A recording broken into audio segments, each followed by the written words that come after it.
Thanks so much for staying with the McAllen Cable Network. I'm Roxanne Lerma. Today we're out at the Southwest Water Treatment Plant, and joining us a very special guest, Mr. Mark Vega, our interim GM for McAllen Public Utility. Thanks for being with us. Thank you for having me. So, Mark, we've got some really sketchy details about a possible spill in one of the tributaries that leads into the Rio Grande River. So, how and does that affect our McAllen residents?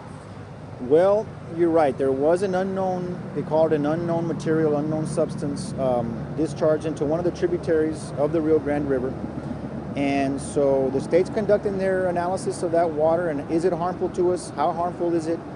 And they haven't released that information yet. So because we don't know how harmful, or if it is even harmful, we have to take steps to make sure that it doesn't harm our residents. And so, we're doing that by taking our own lab analysis of the raw water, of the river water right now, so that we can establish a baseline and be able to detect any changes in that in the next coming days, which is when they estimate that water will reach this area, this region. So that's going to tell us a lot as to how much the water quality has changed, if any. So, that's going to be a key. The second thing is being in very close coordination with state agencies with the information that they release and put out. And also, of course, topping off our reservoirs and being ready with as much water as we can store to have available good, clean, potable water to deliver to our residents. But right now, we don't want any residents overreacting or panicking at all. So it's not that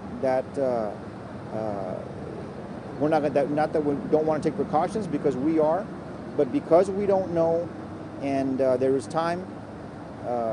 There's a big time lag from that point of discharge to the Rio Grande Valley. We want to make sure to take the necessary steps that we need to take. Okay, so again, we want to reassure our residents that at this point in time, our water is safe.